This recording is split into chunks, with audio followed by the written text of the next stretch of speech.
Hello and welcome back to Tasha Could Make That. Today I'm going to try something a little bit different on this channel and do a bit more of a casual vlog style video, hence all of the crap sitting in front of me.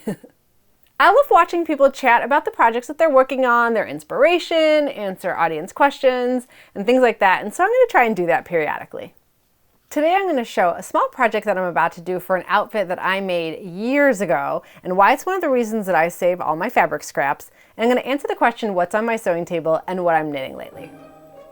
So let's start with fabric scraps first. I was on vacation for a week, about a week and a half ago, visiting family in New Mexico and Colorado, and suddenly when I came home, spring was totally underway. Our red buds were blooming, some of our tulips were blooming, everything is getting green and lush, and that's always a season when I start to feel more inspired. I mean, in fairness, I think I generally feel inspired about whatever the next wardrobe is going to be for the next season as the seasons change, since I knit and I sew and I live in a 4-season climate, so I can find fun things to make year-round, but spring is particularly the time when my creative juices get flowing. So I got home and I was unpacking and I saw this dress that I've been planning to donate for ages. I sometimes have a pile of items for the I'm probably going to donate you, but I haven't 100% committed yet, so you're just going to sit there next to the pile of donations and I'm going to think about it periodically when I walk past you. So that's where this dress has been for I think 3 years, maybe 4 years, even longer potentially. I made this dress I want to say maybe 8 or 9 years ago, and I would have put it on my dress form, except it has a side zipper, so I can't pull it over the dress form boobs. But this is a Christine Haynes emery dress hack that I did. I did cut-on sleeves and a scoop neck, and I used this really pretty, cute, super kitschy vintage border print, and actually that rickrack is part of the fabric itself, so that's not actual trim. But I didn't have enough of that fabric to do a whole dress. So I did it for the skirt and added like a little cute little pocket in the top. And the deal is I don't really wear this dress. I don't wear nearly as many kitschy prints as I used to, and so that's why it was on the donate pile. But when I saw it after the trip, I was thinking, you know, it's gardening, I'm inspired, it's got cute little flower envelopes and stuff like that. And I got to thinking, I wonder if I would wear this more if I made a belt for it. And the thing is, I save all of my fabric scraps. I think I have 2 of these Ziplocs, and it is amazing what you can fit in a huge, 5-gallon Ziploc, whatever size this is, it doesn't say. I just cram them in, cram them in. This is like many years worth of projects. And so I thought, I wonder if in one of those bags I have any of the fabric from this dress. And lo and behold, there we go, right here. Here is the scraps of the gingham print and scraps of the green plain cotton. And so I have enough to make a belt, I think. I actually, in fairness, I have not pulled those out yet to see, but I'm pretty sure that I have enough to make a belt. I think I would ideally like to make it in the gingham as opposed to the solid, but we'll see. And, I don't know if that means that I'm actually going to I don't know if it's going to make me wear the dress more. My hope is that it will, but I figure, it's a 10-minute project. I just did a belt making tutorial. I'll link that in a card in the upper right so you can see how easy it is to make a belt. So I'm going to make a belt. We'll see if it gets me to wear it more. Stay tuned on that. Moral of the story is, save your fabric scraps if you can. I have gone back to these more times than I can count to make belts, bias tape, pockets, you name it. So I had some requests on Instagram to talk about my summer sewing inspiration, and I'm not quite mentally there yet, but when I am, I'll probably do a video dedicated to my summer inspiration. But right now, here's some things that I'm thinking about working on or that I'm working on. So I am actually working on a knitting project, and I'm not gonna really reveal this because this is actually a design that I'm working on for summer for something quick and easy, and it has been anything but either of those 2 things to design this. So it should be quick and easy to knit it, but it has not been quick or easy to design it. But I'm hoping that I can get this off the ground and actually get the pattern released sometime this summer. I was thinking by now I would be in the test knit phase, and I have had to frog this 20 times or so. Maybe not quite that many, but it sure feels like it. And for some reason I just keep having a hard time getting this one to a place where I'm satisfied. But I actually think that I've gotten it there now. So I'm going to keep working on this, and I'm hoping that this is a pattern that I can release sometime this summer. So I think you'll like this. And in terms of spring sewing, I have been planning to make a plaid dress soon because I want to do a plaid matching tutorial for you, but I kind of need to ruminate about it a bit.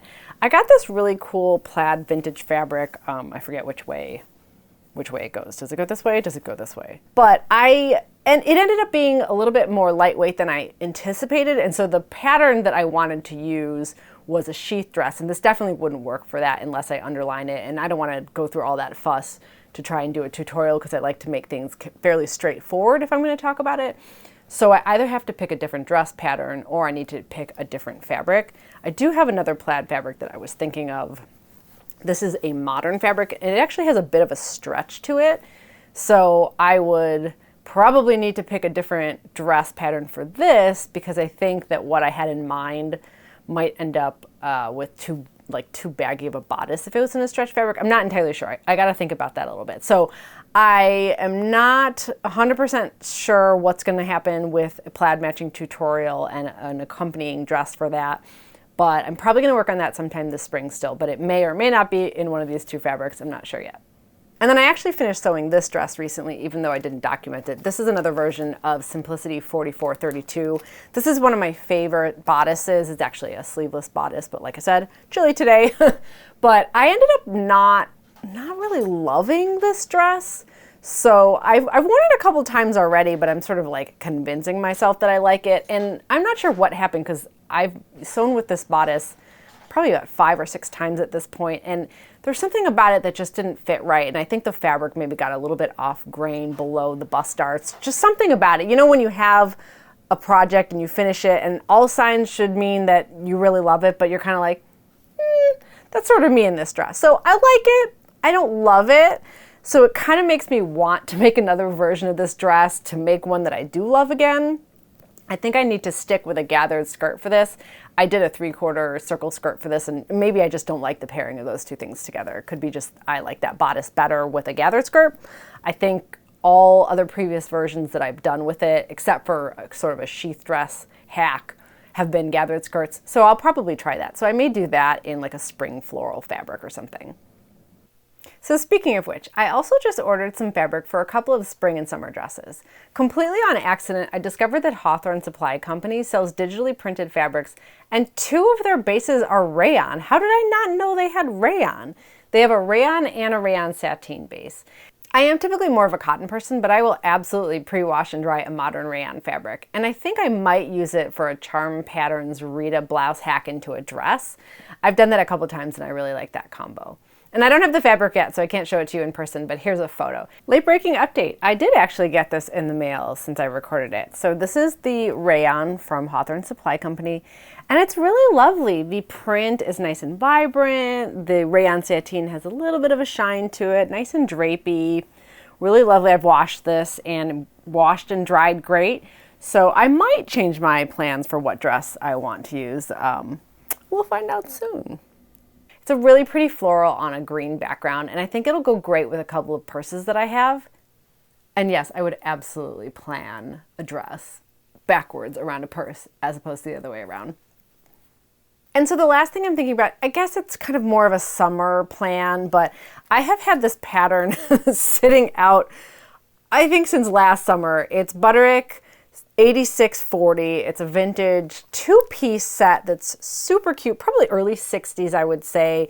And it's a capris and a drop shoulder top that could either have like a little cap sleeve or a 3/4 length sleeve. One of the views has a longer view on the blouse with a couple of pockets in the front. And I just think that this would be so cute. I'm not sure I see myself doing it as a match set. It looks really cute on the envelope, but I kind of think it would look like I was wearing pajamas. But I do have just under 2 yards of this vintage kind of harlequin print in a heavy enough cotton that it'd be great for capris. I think there is enough of this fabric to make capris.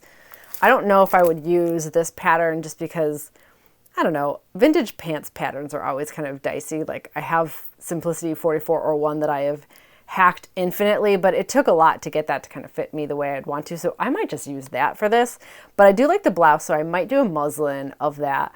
And frankly, I actually, now that I'm thinking about it, I think this blouse would be great in like, for like a house shirt in like a polyester fleece or something. I used a polyester fleece for a top that I wear a surprising amount. Like now, I'm wearing it right now. This is the top. A white kind of funnel neck top with crop style, boxy, 3/4 length sleeves. I wear the hell out of that. So maybe that would be a good use for the top for that. That'd be a really cute outfit. I feel like around the house or whatever. I mean, I would wear it out too.